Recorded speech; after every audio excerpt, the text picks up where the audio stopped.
I think it's a good time to get started. Can you go to the next slide, please? Thank you.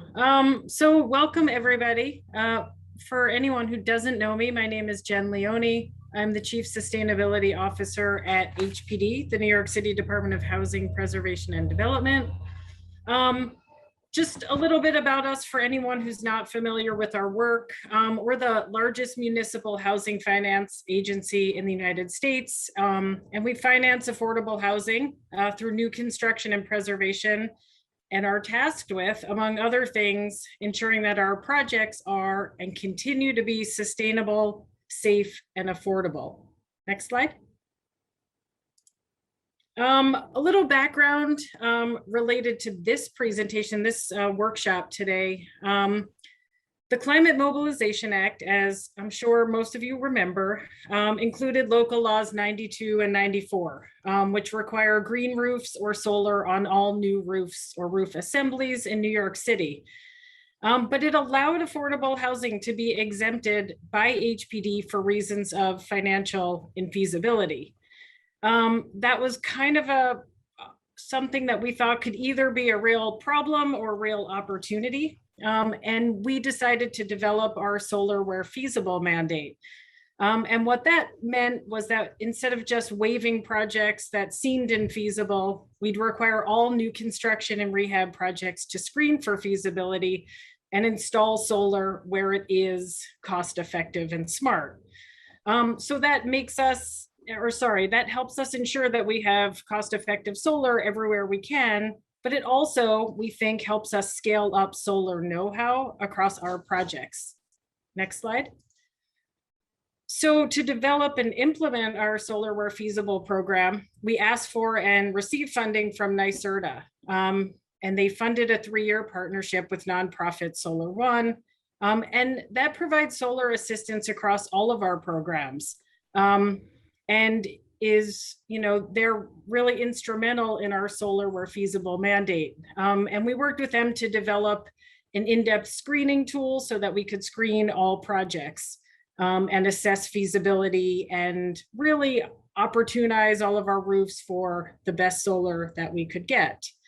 While solar's not feasible for our asset managed properties, solar can be a great way for buildings to meet other Climate Mobilization Act goals, like Local Law 97. But we know solar's not that easy, especially on mid-cycle, and we wanted to expand the scope of our partnership with Solar One to help mid-cycle buildings implement solar as well. Same idea, solar is cost-effective and feasible in a lot of these buildings, but it's hard. So I'm going to turn this over to Annika Wister-Jones from Solar One to introduce their team and talk more about this. Thanks, Jen. So yeah, my name's Annika Wister-Jones. I'm the Affordable Solar Program Director in the Here Comes Solar program. We're a nonprofit. Solar One is a nonprofit that does a whole host of environmental education things, but our Here Comes Solar program does technical assistance to make solar accessible to everyone in New York, especially low-income communities and affordable housing. So we do everything from the initial viability assessment, seeing if solar works on a given roof, to consultation for solar designs and incentives and financing, and running competitive procurement to choose a solar contractor. Next slide. I think this is a good time to also talk about the New York City Accelerator, which was relaunched this year. So Solar One focuses on solar technical assistance, but the Accelerator provides free comprehensive technical assistance for any building retrofit that reduces carbon emissions, including solar. And they also do building operator training. So it's really always good to look at a building's needs holistically. And so if you're considering solar, it's always good to look at the other building retrofits that might go along with it. And the Accelerator is a really valuable resource for that. So before we dive into the panel, I want to make sure that everyone's on the same level. So we'll do a little bit of solar technology basics, a little bit of a mid-cycle affordable housing basics, and then we'll let everyone get started. So background on solar power. Solar panels generate electricity from the sun. That electricity usually shows up as credits on your electricity bill. Most buildings use that for their common area electricity, but it's often possible to also use it to offset the residents' bills as well in some cases. Solar panels have a warranty of 25 years, so they have an extremely long operating life, but that also means it's best on relatively new roofs, so 5 years or newer, and or a roof that's been recently resurfaced. But the solar panels are very low maintenance. There's no moving parts. There's essentially no maintenance required throughout the lifetime of the system. And as I said, they're very long warranties. The main thing that we look for when we do solar viability is shading. They do require direct sunlight. So we're looking for shading from buildings nearby or roof obstructions. And you can put solar pretty much anywhere where it will get direct sunlight. And another important thing to note is that solar panels are grid connected. So that means that you can still get power at night, which is a very good thing. But it also means that solar panels don't provide backup power without connecting it to a battery system or some sort of energy storage. And unfortunately, in New York City, that's essentially impossible so far. So with all of that, solar installations usually pay for themselves in New York City in 5 to maybe 12 years on average, depending on what the individual situation is. And that's where the solar where feasible mandate for the new construction projects come. If it's viable, then it's required. The mandate isn't required for mid-cycle buildings, but as you can see, it's still a very good investment in many cases. So let's talk about mid-cycle affordable housing. So just to define it, mid-cycle affordable housing is basically anything that isn't currently receiving financing for retrofits. So it's the vast majority of affordable housing stock at any given time. That means that the opportunity for solar is extremely large, but maybe more importantly, the benefits are also really substantial because mid-cycle buildings often have very tight operating budgets, and solar can not only help to reduce expenses in the moment, but also bring buildings in line with the Climate Mobilization Act and other city regulations that might go into effect before the next scheduled retrofit cycle. So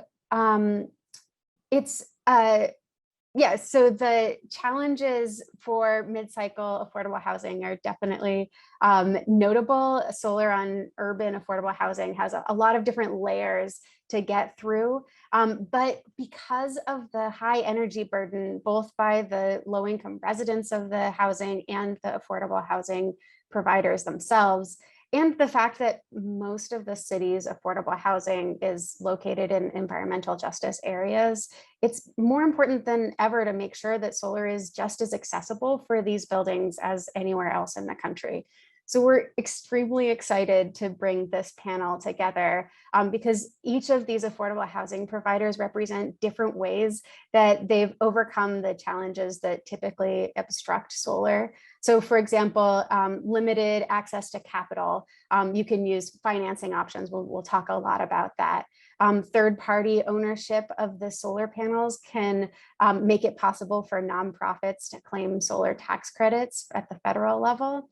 And many times these landlords don't have a ton of time or staff capacity, and this NYCERDA's solar technical assistant grants can help with that.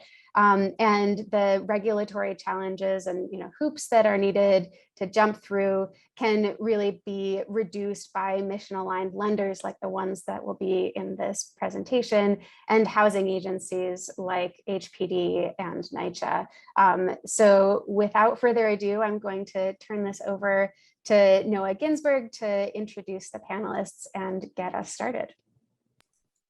Great. Thank you so much, Annika, and thank you, Jen, for kicking us off. And again, just a big welcome to everyone. So happy to see so many folks tuning in. Again, for a really unique opportunity to hear directly from affordable housing providers and the financiers that made these solar projects happen on mid-cycle affordable housing in New York City. They say if you can do it in New York City, you can do it anywhere. We believe that that's the case. While there are unique things about solar projects in New York City, the reality is that the models that are being used by these housing providers really are national models and could be replicated anywhere in the country. Just to give you an overview for those of you who didn't see the agenda slide at the beginning, you're first going to be hearing from 3 different affordable housing providers who have implemented mid-cycle solar. That's going to be Fifth Avenue Committee, the New York City Housing Authority, and finally, the Joint Ownership Entity of New York City, or JONYC. And after that, you're going to be hearing from their financing partners that help to make the projects happen. And that's going to be from Sunwealth, from Sunrun, LISC, and NYCEEC. Without further ado, I'm going to stop sharing my screen and I'm going to introduce the first speaker. Kedden Kilgore runs nonprofit Fifth Avenue Committee's distributed solar portfolio. With 15 years of corporate and entrepreneurial experience in the energy and environmental markets, he founded FAC Solar to serve as the asset manager for FAC's growing community shared solar portfolio. As a wholly owned affiliate of Fifth Avenue Committee, FAC Solar builds, owns, and operates community solar projects that are exclusively for the benefit of affordable housing and the residents. This year, FAC Solar is going to add another 100 kilowatts of solar to their portfolio in Sunset Park. So I'm going to play a 1-minute video introducing FAC Solar, and then you'll hear directly from Kedden.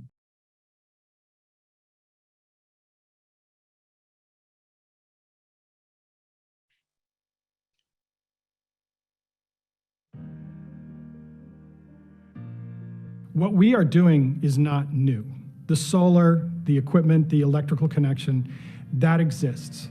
The way that it goes to multifamily tenants and to affordable housing is new, and creating real savings that take advantage of market structures but don't charge them market prices is what we have achieved. Creating the opportunity to provide non-emitting renewable resources is important, and doing so in a way that actually saves people who need to save money on a permanent basis. So that is environmental justice. It will save FAC and FAC residents more than $300,000 per year. The equivalent for every participating tenant is about 1 month's free rent every year for as long as they live in FAC housing, and that makes a difference.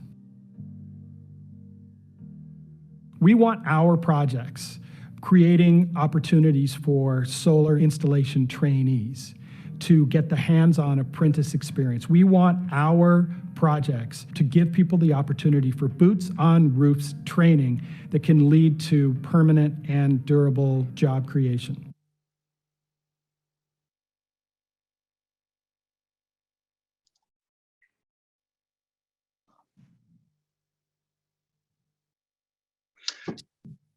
Thank you, Noah. Thank you, everybody, for showing up. Noah, you can go to the second slide. Viable? Our projects? Sure, if you're willing to work with installers who aren't going to make any money. Feasible? Sure. Electrically smart? Questionable. 6 years of development, we have a video, and we have our first projects this year, so very proud of that. And a good investment, our underwriters would say, our residents would say yes. And FAC is supporting FAC Solar as a platform to be able to manage and distribute on a portfolio model, pricing good and bad across all of the projects, risk across all of the projects, for a period of time that is underwater. But that's our mission. And in part, I want to say as an editorial basis, part of the struggle we have in the economics at the outset is the complexity with VETR and the variability of the return pricing and the complexity of the distribution model, particularly in Zone J. With that said, FAC is a 50-year-old community-based organization located in South Brooklyn, operating just under 50 buildings, providing housing, permanent affordable housing to 1,000 residents, and growing to more than 2,000 in the next several years. Our training affiliates include Brooklyn Workforce Innovations. Our jobs model initially was a training and job placement partnership with Solar One. After that, we moved on to capturing trainees from other training programs, and with the help initially of NeighborWorks America, actually funding through the solar installers we worked with the first 6 weeks of apprentice information. So we covered 100% of the first 6 weeks of the candidates' time on our roofs, which was a great boost to giving them hands-on experience and securing jobs. Next slide, Noah.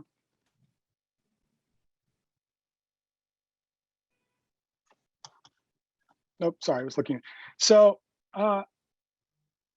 FAC is doing this. FAC has funded this with the help, technical assistance from Solar One, NYCEEC, NYCERTA, a number of solar developers who have weighed in over time in order to address in our immediate communities environmental equity, and to support bring down operating costs as well as tenant costs for our residents. Next slide.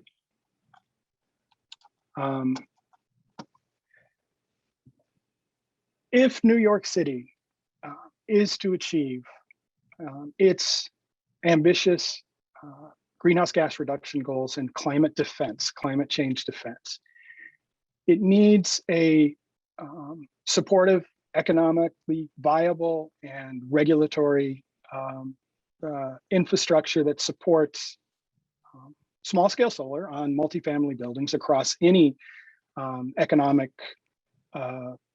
class, but particularly for targeted low and moderate income housing, owner or rental, the ability to cost effectively and sustainably, economically sustainably put projects in. Right now, we all know it's very expensive in New York City.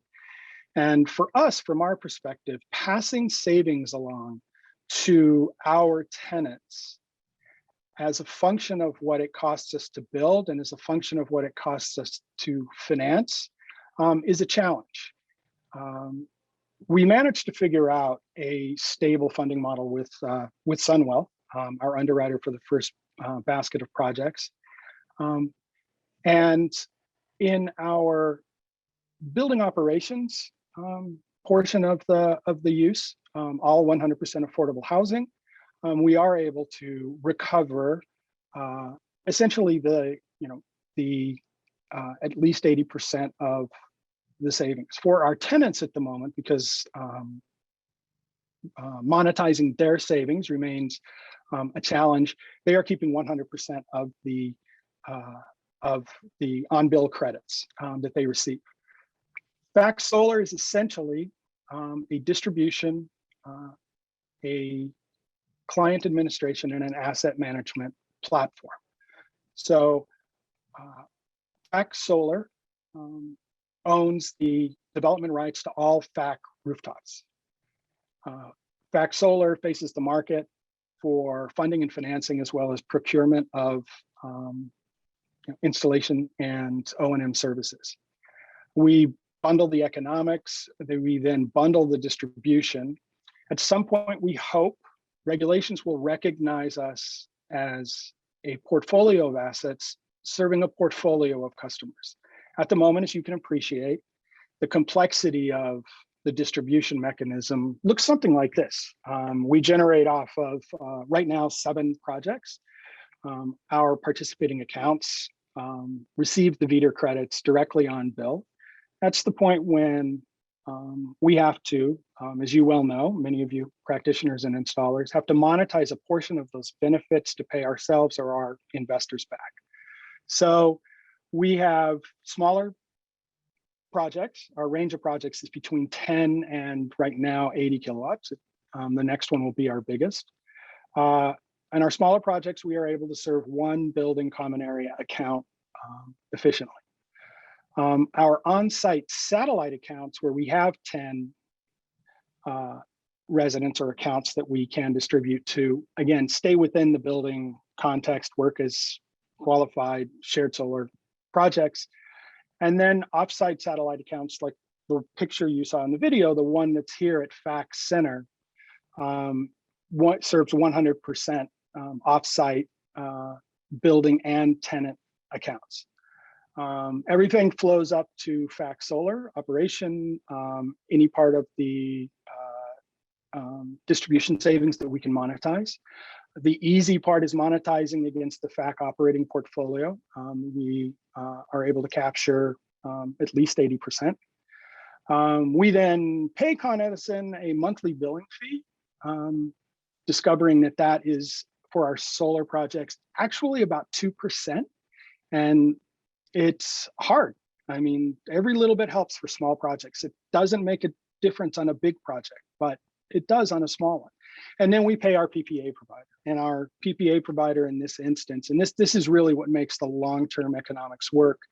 They're not so great right now with variable and drifting lower VDER offset rates, but we have a flat price 25-year PPA. And as we go forward, that will perform better and better for the portfolio, particularly after year 7, when maybe we end up owning them directly. Next slide. So we own and operate, or with our investors, we own and operate. We are able to put boots on roofs training on top. We are passing direct savings along to housing operations tenants with consolidated billing when it comes in. Fingers crossed, we will be able to pass savings along on a permanent basis, but also efficiently recover the costs that we need to pay our bills, our investors, and Con Ed. Next slide, Noah.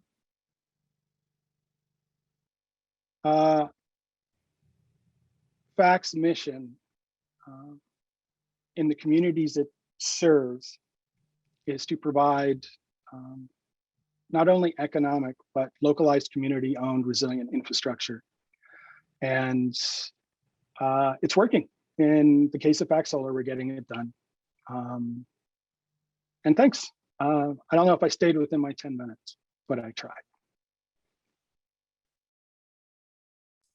That was great, Kevin. Thank you so much. I appreciate everything that you shared. I'm going to ask one quick question before I introduce our next speaker. I guess I'm curious, from your perspective, knowing that Fifth Avenue Committee's principal mission is providing stable and affordable housing, I'm curious, how did you sell internal stakeholders to do solar? Because it's clear you've been championing this for many years.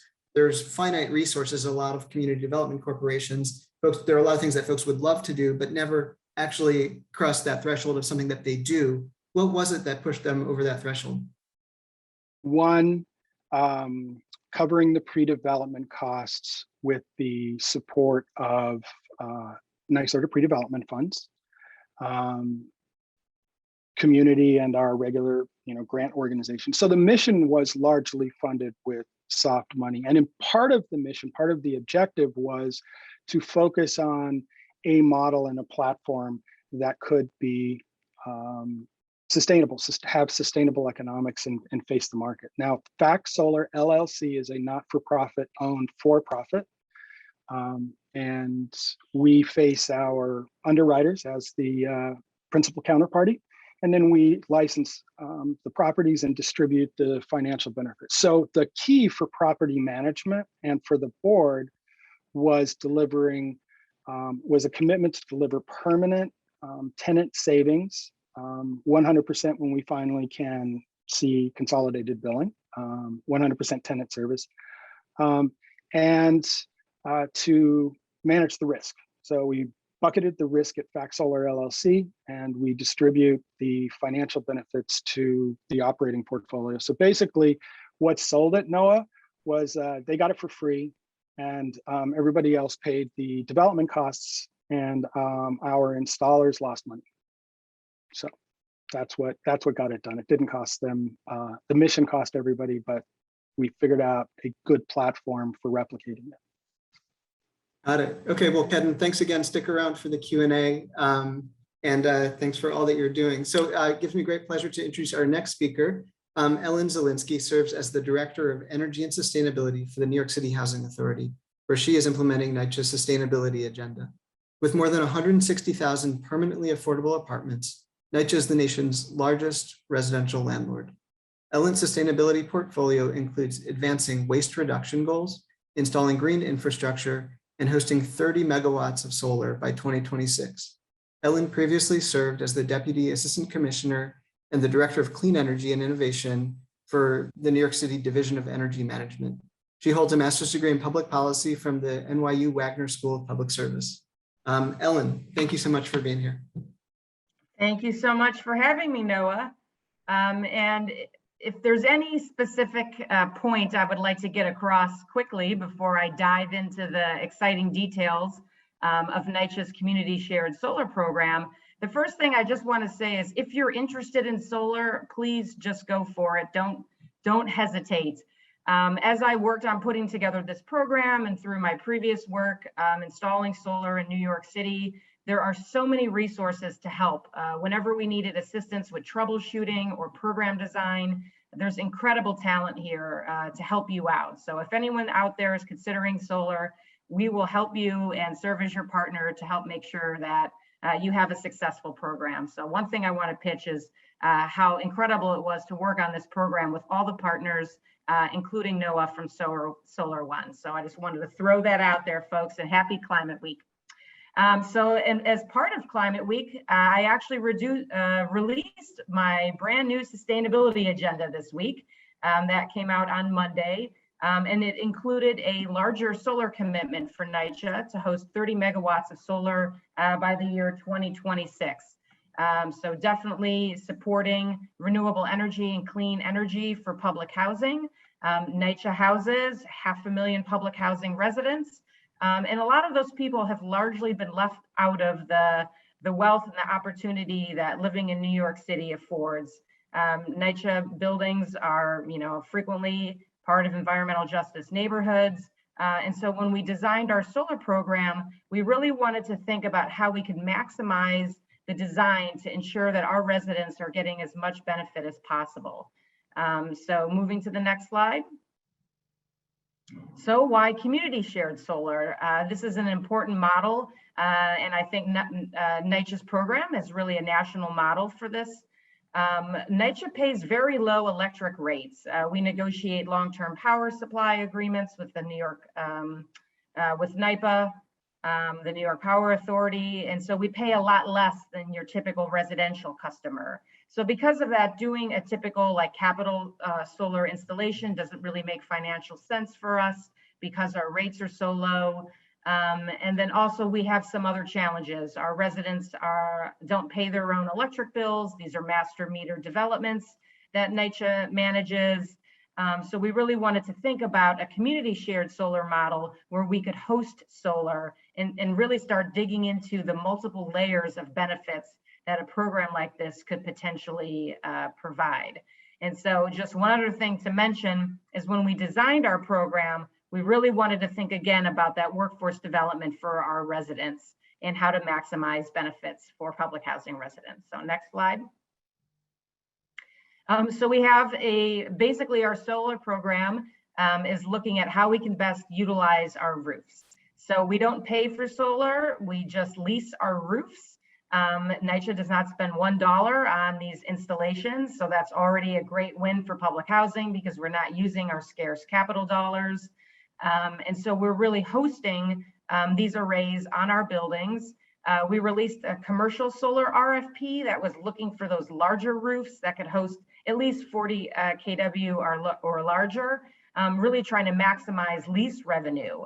So that's another important thing. We not only are we not paying, but we are going to earn revenue through the installations that are hosted on our roofs. And so that revenue goes directly to the host development. So those buildings that are hosting the solar can use those funds for operational costs that they have at their development. So far we have awarded 2 projects through our commercial solar program that's looking at 6 megawatts across 90 roofs. And one of those projects is now completed, and that's what the picture is here of Queensbridge houses. That is the largest community shared solar installation for public housing in the nation. and that is now operational. So we signed that lease. That was for 27 roofs. And for those programs and those projects in commercial solar RFP, we're looking at $3.5 million in lease revenue for NYCHA. So that's great. The next program that we have here is our Access Solar. This is really looking at some of the smaller roofs that we have that might not be such great candidates for solar because they're a little smaller. So maximizing lease revenue was not a key goal. For this program, we really wanted to look at some of our partnerships and how we can work with community-based organizations, nonprofits, minority and women-owned businesses, NYCHA-owned businesses, to see if we can really get some smaller projects going that are really community-driven. So we have a whole series of leases that are moving forward as part of that, that Access Solar program. And the first one to be finished is actually with Solar One. Congratulations to NOAA on that. They are installing solar at 3 of our developments, and those projects are just wrapping up. So really great to see these assets coming to NYCHA's roofs. And so another quick thing that I want to mention here is about the resident hiring. You can go to the next slide, Noah. A reason that these projects are so successful, for my opinion, is that once again we're earning revenue from those leases, and also we are hiring and training our own residents. So far we've trained through both the commercial solar and the Access Solar program. So far we have trained about 40 NYCHA residents, and so far we have about 25 residents that have permanently been hired. And I was just out at Queensbridge yesterday looking at our solar panels and giving them a tour for Climate Week. And it was really great to have one of the Queensbridge residents who lives in that building and who was also trained and helped advance that solar installation. He came and spoke to our group. So it's been very exciting and an important component for us to be able to do the hiring for residents and training. And then ideally, we want them to be able to continue on in the sector once these specific projects are completed. And on a long-term basis, we want to continue to do more solar projects. So happy to see the clean energy hiring move forward. Next is our subscriber benefits. This is another key part of the program. Because NYCHA is not using that power, right? We're just leasing our roof and hosting solar. So the power that's being generated, we set a target so that 20% is going to low and moderate income subscribers. And for NOAA's projects with Solar One, it's 100% of the power is actually going to benefit the LMI community with at least a 10% savings off their Con Ed bill. So this is a very important part of the program. And I think that our NYCHA projects are really helping to show that LMI solar is possible here in New York City and some of those benefits. So just to talk about next steps and where our program is heading, we are looking to continue executing some lease agreements for Access Solar, getting those signed, continuing to roll out construction.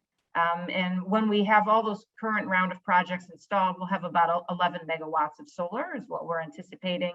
And so we'll keep renewing and sending out RFPs so we can continue the cycle to ensure that we reach our 30 megawatt goal by 2026.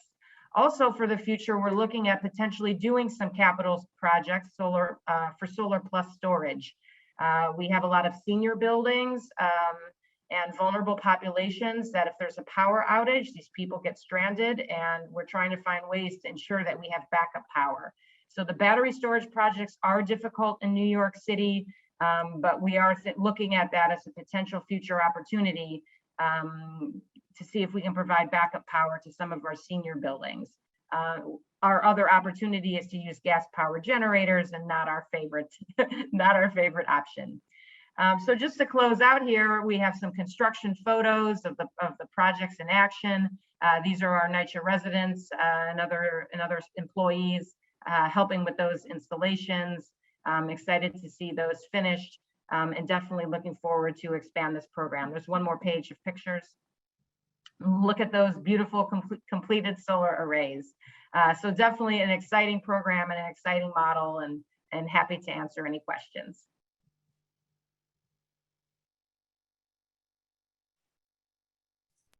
Great, Ellen, thank you so much for the presentation and for sharing the amazing work. And I guess I'm going to ask one question before we move to the next housing provider. And I was wondering if you could just say a little bit more about the workforce programming. Why was it seems like that was really central to your program. I'm curious, why was that such a priority? And do you view there as, do you think there's an opportunity to replicate that, not just with solar, but with other types of energy upgrades at NYCHA? Mm-hmm. Absolutely. And like I said, we want to make sure that the most benefits are accruing to our residents, right? This is the whole opportunity of clean energy and thinking about employment. So a couple quick tips of things that I want to mention about like why it was successful and how we think that other people out listening on this webinar could potentially think about as opportunities for workforce development. We really included it as part of the core goal of the program, and we wrote it into our RFP. So that's expressly written. We want to see from the respondents, what is their approach to green jobs? What is their approach to hiring? Who are the partners that they're going to work with in order to identify residents, do the recruitment, in partnership with NYCHA, et cetera. And we actually include that as part of the scoring proposal. So it's not just being able to bring solar, it's also being able to deliver some of these additional benefits and recruitment and having that partnership to really make it successful. I'll also just quickly mention that we're working at NYCHA on a Clean Energy Academy. I just submitted an application to NYCERTA for funding and potentially with other partners to raise funds to train and hire NYCHA residents, not just for solar, but also for energy efficiency work. NYCHA, the investment is finally coming to our buildings that is needed to bring them into a state of good repair, and climate change is taken seriously by our leadership. And we want our NYCHA residents to really be a focal point and central to making those projects happen on their own buildings. So as we sign and execute contracts, we also want to make sure that our residents are trained and hired employees to be the talent pipeline to deliver that work. That's great. Ellen, thank you so much. And please stick around for the full panel Q&A that's coming up. So I'm happy to introduce our last of three affordable housing speakers. Allison Van Ham is the Director of Asset Management for the Joint Ownership Entity of New York City. Joe NYC is a consortium of nonprofit affordable housing developers. And Allison currently oversees the asset management of over 2,100 units in 180 properties associated with 11 different community-based nonprofits. Allison also spearheads the Joe NYC solar program, as well as unique energy efficiency pilot programs and deep energy retrofits. Before her work at Joe NYC, Allison worked in preservation finance at HPD, New York City's housing agency, and she spent the first 8 years of her career working with the Urban Homesteading Assistance Board, where she worked directly with resident leaders to create and preserve affordable housing cooperatives in Harlem, Brooklyn, the Lower East Side, and the Bronx. Allison, take it away.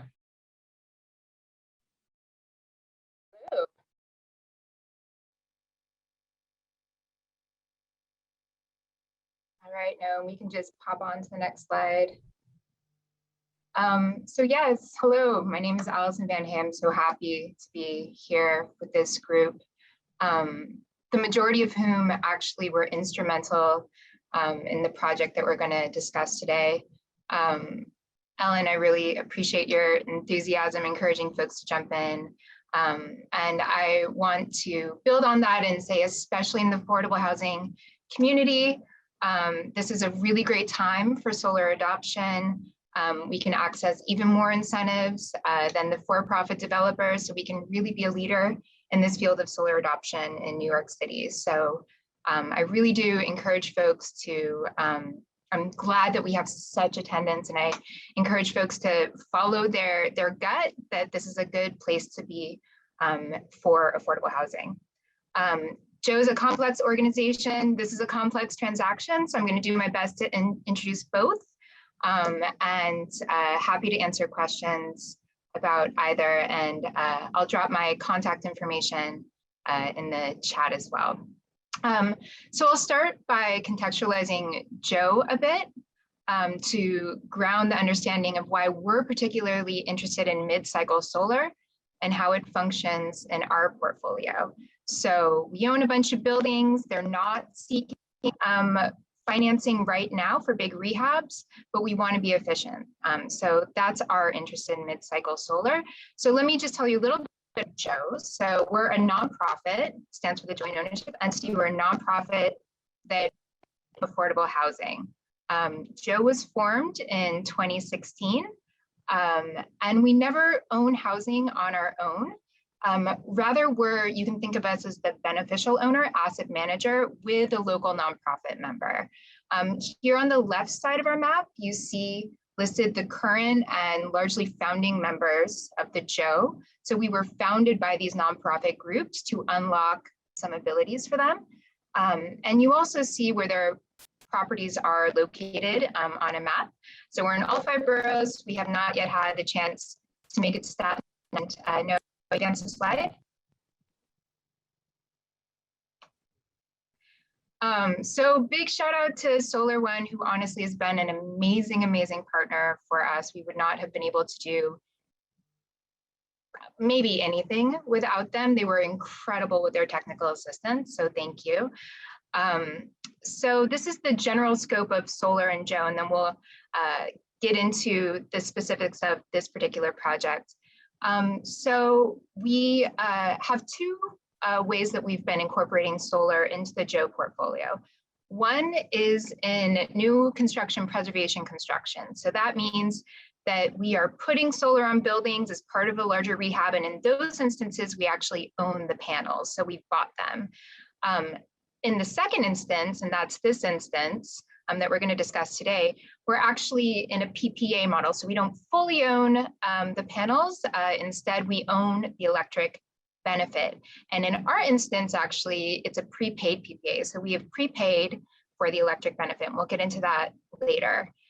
This is where we are right now with solar. So I came on to Joe very quickly after I was one of the initial staff people in 2017.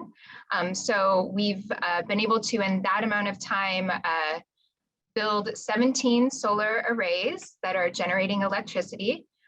We have 50 solar arrays that are financed and in construction. 19 of those 50 are the mid-cycle that we're going to be discussing today. And the solar benefit will be distributed to over 100 properties. So big shout out to NYCHA and FAC for incredibly figuring out how to bring it down to the resident level. We haven't been able to figure out how to do that because of complex billing mechanisms with Con Ed. So that solar benefit is distributing to the common area electric. Our interest in solar is obviously first and foremost environmental justice. I love that flower, Kedin, that you shared about what environmental justice is.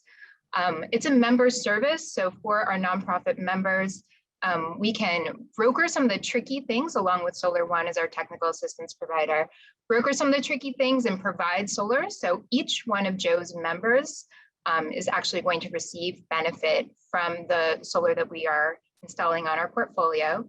Obviously, there's a financial savings that is also interesting to us. And we think that it's a first step in a larger efficiency effort. So we know that increasingly we're going to have to go towards renewable technologies, electricity in New York City. So why not make your own? It makes sense to us. So go ahead and advance it. So here's a little bit deeper dive in where we're located. We are in the Bronx, we're in Manhattan, and we are in Brooklyn. Okay, keep it moving. And this is, these are all Joe NYC buildings. So unlike NYCHA, big campuses. Oh, and I should say, Fifth Avenue Committee is a member of Joe as well, if you didn't catch that on the left-hand side. So they've also been an incredible partner in trying to figure this out.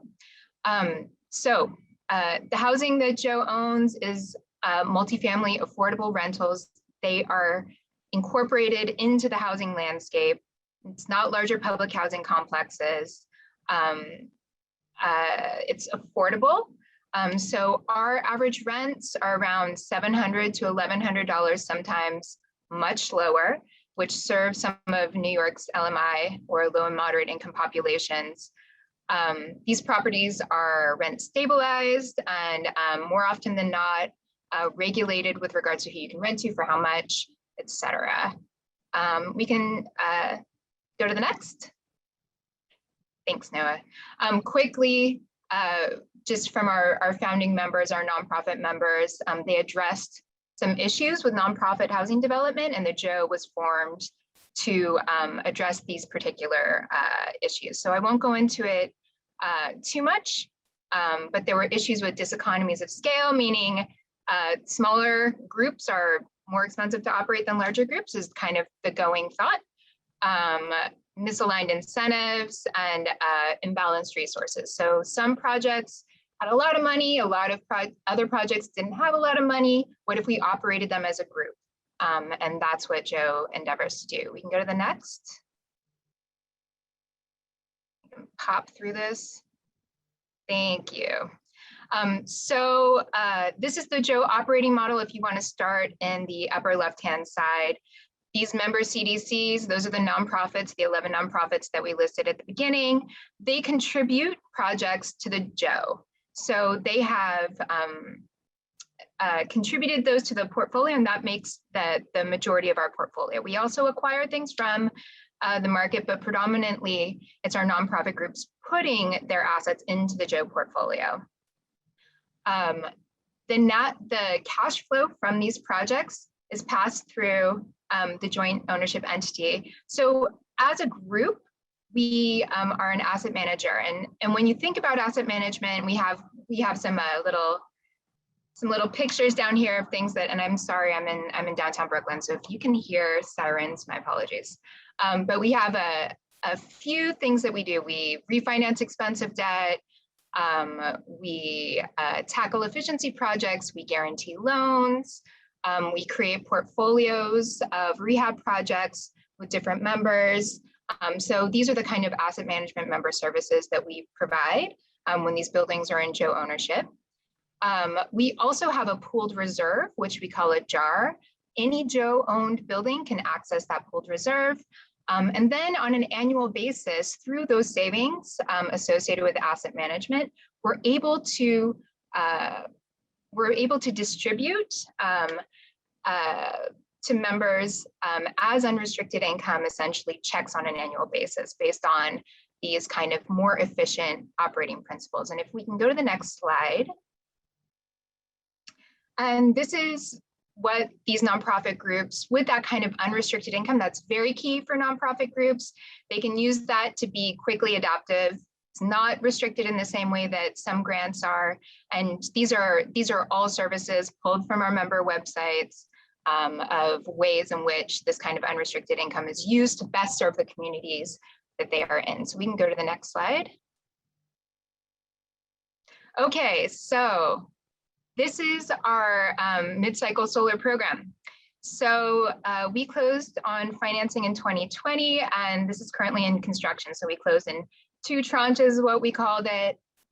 So we have closed on financing for solar installation on 19 rooftops. The reason we needed financing is because it was a prepaid PPA, meaning that we prepaid using a variety of sources for the electric benefit. And the reason that we were interested in prepaying for the electric benefit is that it would allow us to access some of the tax equity and a variety of other, we'll get into why we were specifically interested in that.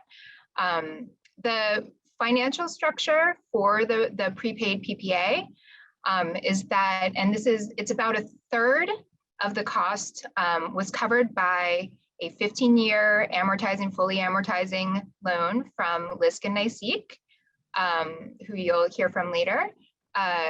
A credit from New York Sun from NYCERDA also covered a little bit less than 1/3 of the cost, which is that incentive that I was talking about at the top.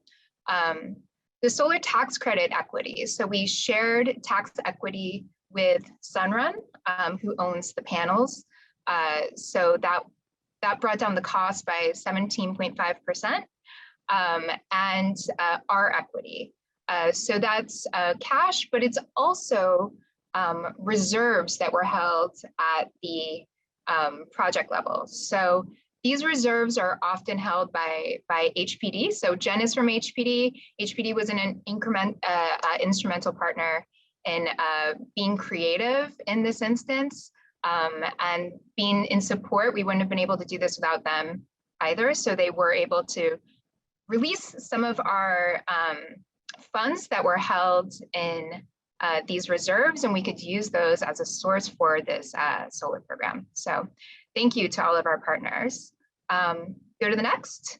So this is said another way. I really thought that I wasn't going to include this, but if anyone's a total nerd and wants to see the flow of funds and the relationship, I'll let you look at this quickly. So you see here, Joe Solar LLC in the middle. You see our lending partners, LISC and NYCEEC on the left side. Joe Solar entered into a PPA, a prepaid PPA with Sunrun. Sunrun also captured sources from tax equity. And then Sunrun actually is contracting with Harvest Power, and that's our solar installer. Solar One was also really instrumental in helping us put together an RFP for solar design build services. And Harvest Power, our relationship with Harvest Power was the result of that. And we have the benefit of that goes to host buildings. The host buildings, that's in 19 solar arrays. And then I failed to mention this from the previous slide, but the benefit of that is getting distributed to 64 buildings across our portfolio. So we're able to take the highest and best use. So a way to think about this is a big roof in the Bronx. It's creating a lot of solar energy on their solar array, and it's being distributed to smaller buildings in Brooklyn where they pay higher electric rates and they're harder to solarize. Okay, I think that's good for that. So these are our anticipated benefits from this program. Huge savings in our portfolio that we can put into that Joe waterfall that we discussed. So we're saving around $84,000 a year is our projected savings. That's during our time in which we have debt service to pay. Once we pay off that loan, as Annika said, these solar arrays are thought to last 25 years. So once we pay off that debt service, the benefit goes up.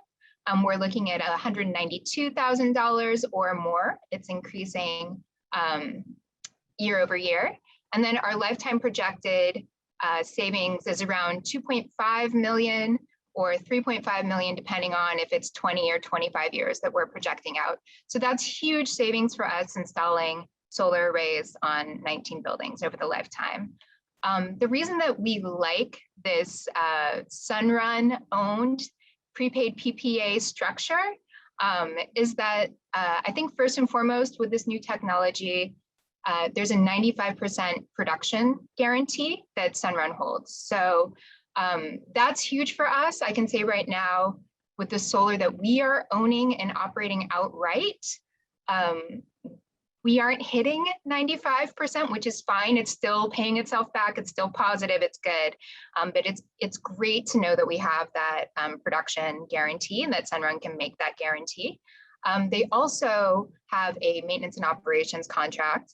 So we're really excited about learning solar stewardship from these kind of proven experts in owning this solar. So as we see the way that they kind of manage from an ownership perspective, I think that there's going to be a lot of benefits from us in seeing best practices and what it is to own solar.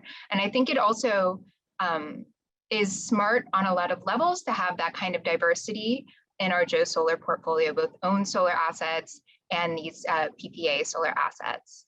As I mentioned earlier, it's also great to be able to bring solar benefit to the smaller properties in the Joe portfolio. So a lot of our buildings are actually quite small, as small as 3 units. Our average size is 12 units. And so it's great to be able to bring that benefit, that clean energy benefit down to the smaller buildings where it has been more difficult. And we also think that it's a positive step towards adoption in more sustainable practices. So as I also said, we know that electricity, when we're thinking about things like heat pumps and a variety of other electric technologies, I think there's a lot of concern that, oh gosh, is oil and gas cheaper than electric? And there's a lot of kind of concern around that. And so why not produce your own electricity? And there are so many other benefits. Something that we're thinking about right now is solar technology in combination with broadband. So we think it's really positive, and it's been a really positive endeavor for Joe, and we really appreciate all the partnership from Solar One and our funding partners. Great, Allison, thank you so much. I would ask you questions, but I feel like you covered it all, and we're a little bit behind schedule here. So I want to thank you again. Please do stick around. And I think this is sort of a perfect segue for me to introduce Scott Sarum, who leads the multifamily affordable housing business for Sunrun. Sunrun is the nation's largest residential solar company, and Scott has more than a decade of experience bringing solar to multifamily affordable housing, where he has developed some of the first affordable housing solar power purchase agreements. Scott consulted with the Obama administration, the Department of Energy, on its Sunshot initiative.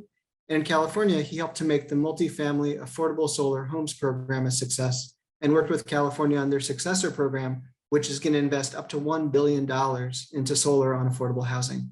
Most recently, Scott has worked with the Coalition of Environmental and Social Justice Advocates, along with affordable housing organizations, to champion the Low-Income Housing Renewable Energy Credit Act, which is a bill that would bring the benefits of renewable energy to some of the most underserved and vulnerable communities in the United States. Scott, thanks so much for being here. And if you wouldn't mind just sort of talking a little bit about Sunrun, and then maybe diving into sort of how Sunrun views the multifamily affordable housing market and why it's a priority for your company. Thank you very much, Noah. I really appreciate it. And hello to everybody. Well, the way this all started is about 13 years ago when the Obama administration implemented the Recovery Act. And we started providing solar to affordable housing. And we didn't have to worry too much about tax equity investors because of the 1603 program, if folks remember that. It was a tax grant in lieu of a tax credit.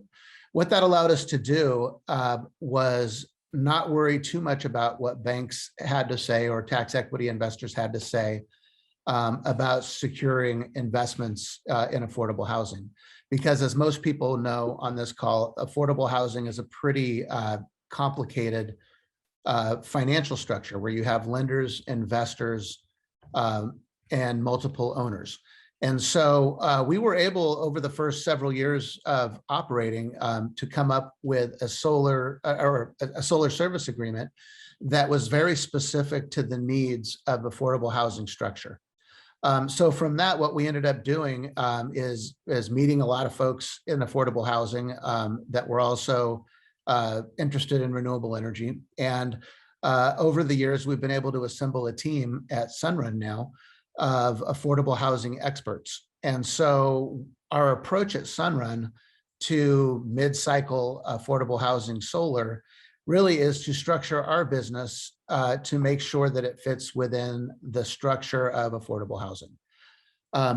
So what does that mean? It means that our clients, they're in the housing business. Solar is a nice to have. Solar does a lot of great things, and solar and storage really, really help. But at the end of the day, affordable housing is a highly leveraged asset. Solar it certainly can help, but it's a nice to have. So what we've done is we figured out how to make this nice to have something that's a little more, it's easier to put on, to be able to manage, and so that's been our approach. Sunrun has actually initially made a commitment to have 100 megawatts of solar on affordable housing about 2 years ago, and that's what got me and my team interested in joining Sunrun. We've now come very close to reaching that goal over the course of 2 years, and we're able to get Sunrun to increase the goal now to 500 megawatts. So we're working with folks like Joe in New York City, and now Sunrun is new to New York, and are very, very excited about the opportunities in New York. One of the things that, oh, go ahead. Well, you said something that caught my ear. You said that Sunrun has a goal of 500 megawatts of solar on affordable housing. Did I hear that right? You did. How much of that is in California versus the rest of the country? Only 100 megawatts. So we're wanting to expand now in multiple markets across the country. And the key to it, Noah, is scale. So we're able to utilize the investment tax credit. Hopefully this low income housing renewable energy credit passes. And when there are some rebates at the state level or the local level, we're able to put those things together and provide in the Joe case, a prepaid solar service agreement. In other cases, if we're able to get enough sources of funds, we won't need the housing provider or the sponsor to even have to dig into their reserve funds or go after grants. And so it's sort of just dependent on what's available on the local level. But with the Low Income Housing Renewable Energy Credit Act, if that does come to be, which it does seem likely, that will, the requirement for that additional tranche of funding will maybe go away. And it will also allow us to expand access to residents. And that's really what we're wanting to do, because what it allows us to do is make bigger systems to be able to benefit residents, to create job training, and then ultimately it allows us to then have a bigger impact on climate change. That's great. Scott. Anyway, yeah, so I'm sorry to keep on going on here. I know we only have 5 minutes, but one of the other things that's really, really important is when affordable housing owners are looking at solar, is to really look at the operations and maintenance aspect to make sure that you are receiving the benefit of what it is that you're signing up for. And that's one of the things that Sunrun is able to bring to the table, is we're able to guarantee that the solar will produce at a certain amount and we're able to finance it. So with that. That's great. Scott, thank you so much. Thank you for your leadership at the federal level to support good policies that are going to expand access to solar, and for taking a leap of faith into New York. We hope that we hope that it's just the beginning, and that Sunrun does many more projects in the New York state and city. So please do stick around, because we're going to have a Q&A at the end. So our next speaker is Mai T. Cheng, who is the Senior Community Development Officer for Economic Development at LISC NYC. She is responsible for all aspects of LISC NYC's economic development, lending, and investing, including building a pipeline of real estate projects that foster inclusive economic development and supporting the development of new programs, initiatives, and partnerships to provide financing for small businesses. Before joining LISC, Mai advised nonprofit affordable housing developers on financing strategies while she was at the California Housing Partnership. And she had developed internal financial systems at the Tenderloin Neighborhood Development Corporation and co-led the Building Sustainable Organizations Initiative at Enterprise Communities. She holds a bachelor's degree from University of California, Berkeley, and a JD from UCLA School of Law. Thanks so much, Mai. Thanks, Noah. So, let me do a quick introduction of LISC. I know folks want to get to Q&A. So I'm with LISC. LISC is a nonprofit organization with 37 offices across the country, providing underinvested communities with capital, strategy, and technical assistance. We're based in New York City. We have affiliates that do low-income housing tax credit syndication and also new markets tax credits allocation. So if you're interested in any of those, please let me know. We're a CDFI. My role there is as a lender. We do pre-development, acquisition, construction, and permanent financing. It can be for affordable housing, for commercial facilities, health centers, charter schools, and small businesses. So it's pretty wide ranging, the kind of loans that we do. And I would say that this loan that was done with participation from NYCEEC for Joe Solar was a special loan for us. It was an introduction for us into solar. And it was, I have to give credit to my predecessor, Thomas Mitchell, who had actually introduced that loan to our team at LISC, and also, got our credit folks comfortable. That was a construction to perm loan, so 18-month construction period and a 15-year, fully amortizing loan.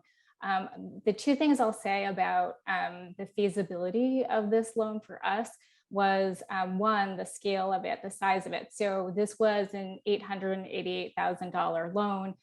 It would have been impossible for us to do this kind of a loan on a project by project basis, but because it was aggregated across all of these buildings in the Joe's portfolio, it made it large enough that it made sense for us to do the loan. The other piece that I want to note about this loan is the collateral and repayment for it. So that's something that, as a CDFI, as a lender, that we're going to be really focused on. And because we were able to get the assignment of the power purchase agreements, that's something that our credit committee was able to get comfortable with. And then the last thing I'll mention before I turn this back over to Noah is that I'm also a California transplant.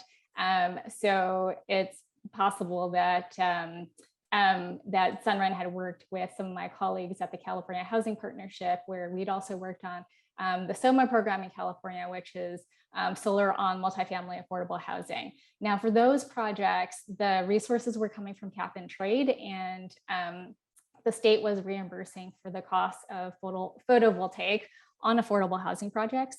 And the one thing I want to note about that is that because the benefits of the project were going to tenants, it was often hard for organizations, for project managers, to decide to add that onto projects because it wasn't going to close any gap for them. It was just a reimbursement for the cost of adding the photovoltaics onto the project. But what we found was, for a lot of nonprofit affordable housing organizations, that was really beneficial, especially for rehab projects, especially for tenants who were in place with fixed incomes, that it was really helpful to the operations of the project because of the lowered utilities for folks. Got it. That's great. Thank you so much, Mai. Keeping in the spirit of keeping these deals together, you mentioned that the New York City Energy Efficiency Corporation was a participating lender on the deal. So I'm going to introduce our next speaker, Curtis Probst, who's the CEO of NYCEEC. He joined NYCEEC in April 2018 as its co-CEO, and he previously served on the board since 2015. Before joining NYCEEC, Curtis was managing director at Rocky Mountain Institute, where he led their sustainable finance practice. Curtis's prior work includes more than 2 decades of investment banking and finance for Goldman Sachs and Salomon Brothers. He currently serves on the board of various organizations with energy or environmental focus, and he's been an adjunct faculty member at Columbia University since 2016, which is where he earned his master's in public administration. Curtis, thanks for being here. We'd love to hear a little bit more about NYCEEC, about your financial products for mid-cycle affordable housing, and how you participated in this transaction. Great, thanks, Noah. It's our pleasure to be here today. So just briefly on NYCEEC. NYCEEC is a 10-year-old not-for-profit lender financing clean energy and energy efficiency projects in buildings in New York City and the surrounding region. While today's focus is on affordable multifamily, we actually finance a broad range of building types, including commercial, industrial, and institutional. And for example, we've financed solar at a number of faith-based institutions in Washington, D.C. Just to give you a sense of our scale, our average loan size is around $1 million, but we've done smaller projects, and we've also done larger projects, and often in partnership with other lenders, as we've partnered with several of the folks on this call today. As far as our vision is energy efficiency and clean energy financing for buildings to achieve scale and be accessible to all. Being accessible to all is really an important part of our vision. And in the last 2 years, every project that we've financed has either been located in or benefited a low to moderate income community. So as far as our projects, we really have a very broad range of products. And one of our strong features, I believe, is our ability to be flexible and really adapt to the needs of our borrowers. So we provide pre-development loans, and we have a very successful program we've done in partnership with HPD. We have construction loans that we provide across not only solar, but energy efficiency and storage as well. And then we have permanent loans, and those can be equipment loans secured just by the equipment. We can provide PACE loans, or property assessed clean energy. And we are the administrator for New York City's CPACE program, which is just getting launched now, and it's in its initial pilot phase. We can provide loans backed by PPAs, either paid over time or prepaid upfront, as was the case in the transaction that Allison spoke about. And we can also offer a specialized product called multifamily solar loan. It's described on our website, but that's where we advance against the value of renewable energy credits. And those will be paid over time, and then that will go to pay down our loan, so we can front that money. We provide loans generally at market terms. Our average interest rate is around 6%, but that varies by term and by collateral. We do have some concessionary programs, for example, the partnership I mentioned with HPD. You heard a lot about the Joe Solar transaction. Really a great opportunity for us to work with so many wonderful partners. From our perspective, we are constantly trying to crowd in other lenders. We are one of 22 state and local green banks in the United States. We're the oldest local green bank, and we are trying to bring CDFIs like LISC and others into transactions all the time. So it's a wonderful opportunity to partner with them. One other product I'll mention is that we have a guaranteed loan product where Kresge Foundation has partnered with us to provide a guarantee. And that allows us to provide a lower cost of capital. And that's specifically for solar plus storage projects in LMI communities. So we're short on time, I know. So I'll conclude, at NYCEEC, we've had the pleasure of working with many of the folks, maybe all of the folks on this call. And we look forward to doing more projects in New York City, and we really look forward to expanding the pool of capital for mid-cycle solar. That's great, Curtis. Thank you so much. Really appreciate that. And I'll say that was informative for me. I did not know that NYCEEC offered all of those financial products. So I'm picking my brain for which of our solar projects are looking for those types of financing, and certainly following up with your team. So thank you again, and please do stick around for the Q&A, which we're going to get to very soon. But we have one final financing partner to hear from, who was involved both in NYCHA solar projects and in Fifth Avenue Committee's solar project. So Omar Blayton currently serves as the CFO of Sunwealth Power, a solar energy investment firm focused on providing accessible, affordable, and inclusive renewable energy to communities throughout the United States. Through Sunwealth, Omar helps spread the financial benefits of solar to communities such as nonprofits, faith-based organizations, and low-income housing that would otherwise be overlooked by traditional financing institutions. Omar has more than a decade of clean energy and finance experience preceding his time at Sunwealth, and he holds a BA from Cornell, a JD from Columbia, and an MBA from the Wharton School. Omar, thanks for being here, and we'd love to hear more about Sunwealth, and particularly how and why Sunwealth is focusing so much on affordable housing. Yeah, thanks, Noah. And so, Sunwealth as our is mission-based, and one of the biggest goals of ours is to pioneer investment in and help democratize the benefits of solar among entities and communities that are traditionally overlooked by institutional capital. And in the bio you just read, there are a bunch that were listed off, including faith-based institutions, schools, other not-for-profits. But one of our biggest targets is affordable housing. And that's because we've perceived there being a misalignment between the actual risk and the perceived risk of these projects. And so by kind of being first movers here and trying to show that this is a financeable project, and you can make reasonable returns investing in these projects, we hope to encourage other entities to follow suit, and eventually more institutional capital come in and open up the market really for these. The way we partner with affordable housing is two different ways. We're able to either do just strictly third-party ownership, and in that situation, we can either have a power purchase agreement, or in the case of NYCHA, we had a site lease agreement that Ellen had described, or in situations where an entity can monetize the tax credit in some way, or the tax credit turns back into a grant, has been some rumblings. We're able to kind of partner in more creative ways, still providing some kind of financing and support while allowing the entity to maintain some kind of ownership percentage they may be seeking.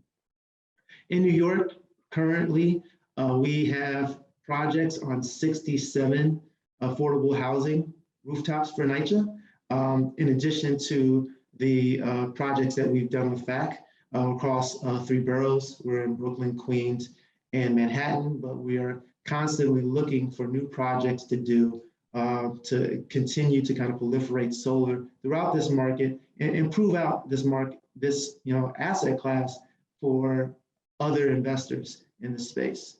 We try to make sure that our services we provide in a partnership is as turnkey as possible. So affordable housing, if you want to get in the weeds with the solar, we'll help you do it. We'll work with you and partner with you. If you don't have to. We'll do it all for you.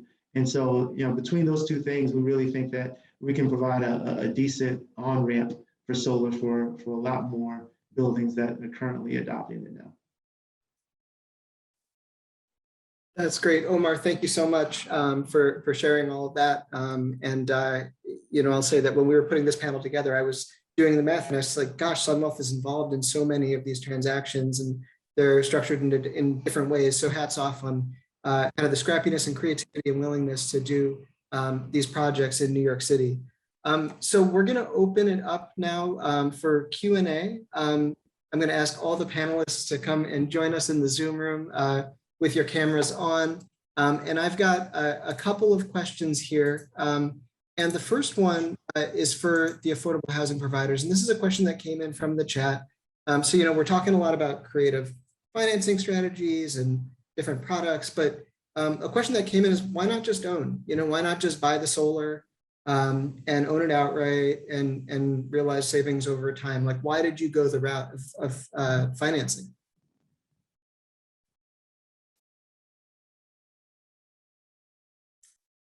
I don't know who's going to jump in the water first. Well, from FACT's perspective,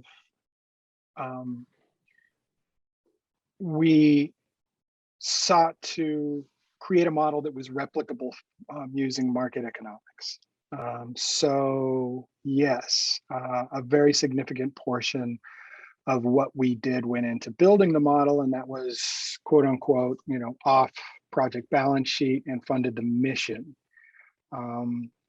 We worked particularly towards the end with Sunwealth to come up with a model that would not work real well for a commercial entity, but for a mission-driven entity like FAC, it did, which was using market tools. We funded the projects and can operate them. So we could have raised the soft capital from grant-making organizations to buy the projects outright, and after year 7, we may do that. But it was important to try and push the envelope on a market-facing, economically viable model. So that's why we didn't buy it. Also, we can't use the tax equity. So, nonprofits and people living in affordable housing, just by definition, give up that sliver of the capital stack. Is what it is. This is Ellen from NYCHA. One really good reason why we didn't use capital for solar is because we didn't have that funding available. So that's another real benefit, that we're able to bring these assets to our roof without hitting our balance sheet. And also, we're not responsible then for the operations and maintenance. And I think that's another important consideration, like long-term, who has the responsibility for those systems and ensuring that they're operating properly. And I don't have to worry about pulling my ops staff or training them, et cetera.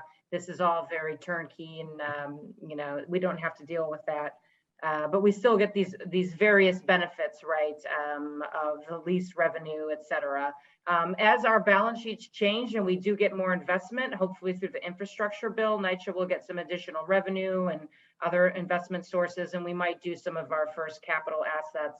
And of course, then we might put contracts in place for operations and maintenance. So those are just some of the considerations that anyone would have to think about. That's great. Thanks, Ellen. Allison, anything to add?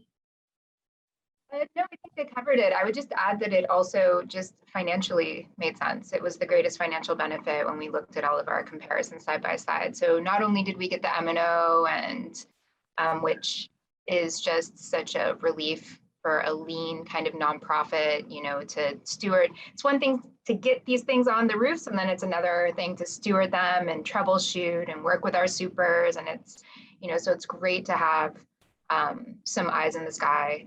But it also just financially, Solar One helped us analyze all of our different options, and it financially made sense. And yeah, a lot of good benefits. Thank you all for sharing that. And I've got a question now more for the folks on the financing side, and maybe mostly for Sunwealth and Sunrun, although everyone should feel free to weigh in. I guess I think about New York as a market, and doing solar in New York is tough. Doing solar on affordable housing is even harder. And I'm curious, if you had a magic wand and you could make some changes to either New York State programs, incentive programs, or just the policies and kind of the processes associated with affordable housing, regulatory agreements, that kind of stuff, what would you change to really open up the market and make solar ubiquitous on affordable housing in New York? Well, I think one thing to keep in mind is, from an affordable housing standpoint, they always have to be cognizant of what incentives they have coming from where, not just from solar, but for example, they might receive some HUD money with regard to electricity savings. And depending on how that's calculated and assessed, it could run counter to savings they receive from the solar. And so just being aware of it and being able to structure around things like that. When you're receiving capital from so many different sources, and none of it is necessarily working in concert with one another. But you have to make sure, like at that level, at the entity level, you have to make sure that you kind of move the pieces to make sure that they're all moving in the right direction. I think it's not a real gating item. It's just something to be diligent about it and working with the right partner to make sure that you're optimizing and maximizing the benefits, which is aligned with everyone's goals, but everyone has a different process about it. So. Thanks, Omar. And Scott, I think you're on mute, but I want to hear from you next about what would really get Sunrun excited about putting solar on a lot of affordable housing rooftops in New York. I'll tell you, first and foremost, virtual net metering or some type of shared solar with community solar that will allow us to provide a resident benefit. We want to get past just providing common area savings and net operating income boosts. That means maybe we get a little bit more of an incentive from the state. And in order to do that, what we did in California is we said at least 51% of the solar has to serve residents. So put something in New York similar to what we did in California, which was AB 693. Which is now the SOMA program. I don't know if New York has a cap and trade type program where there's additional revenue. That would be super helpful. LIREC's going to be super helpful.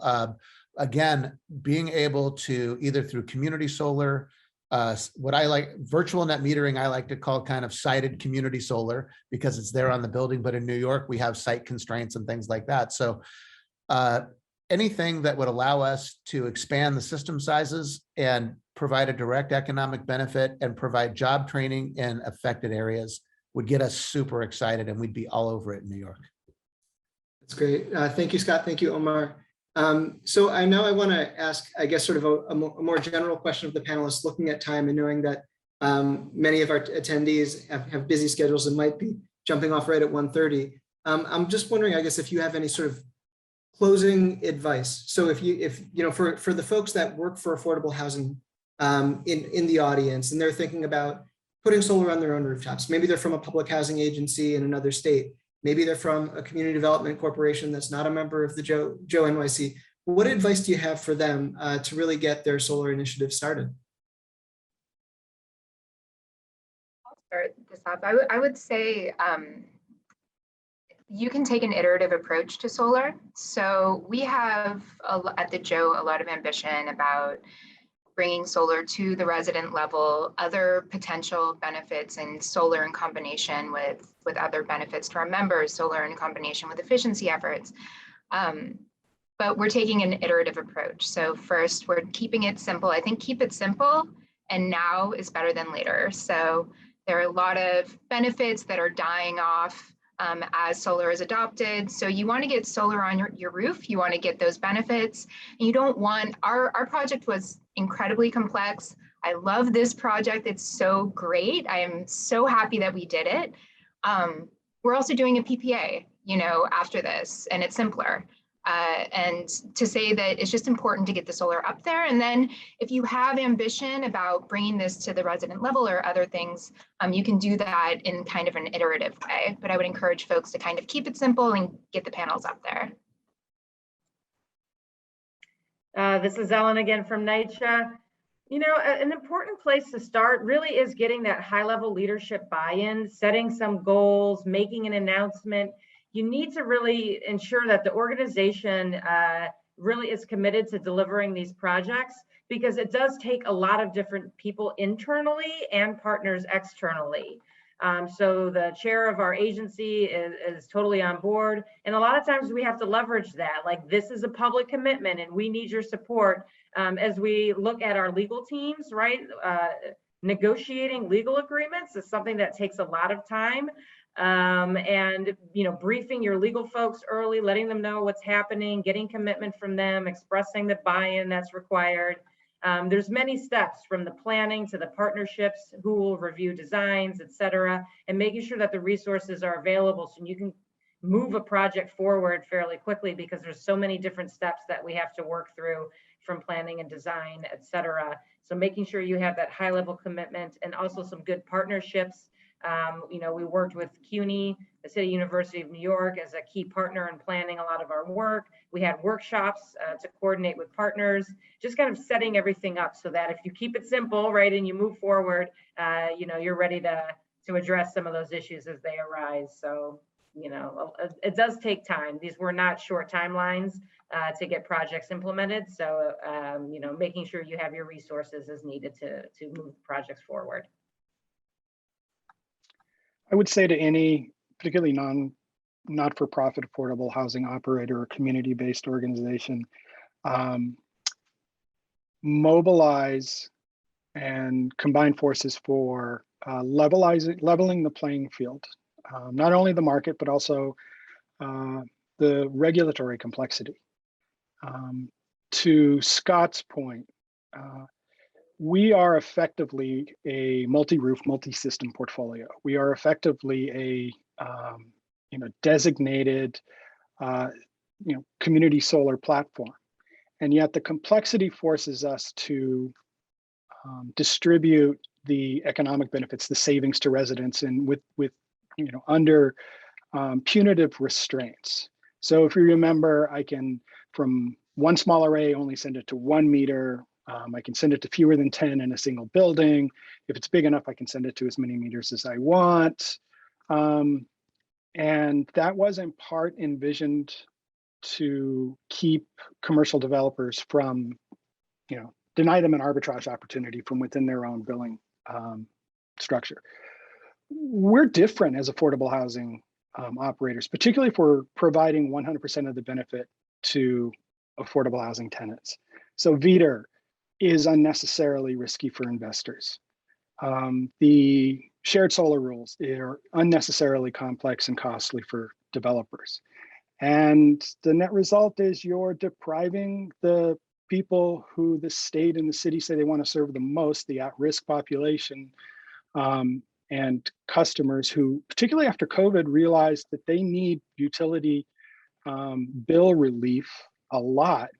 You're depriving them of that. So I would say a great place to start is mobilizing, so that by the time some of those issues are straightened out, you'll have an easier time.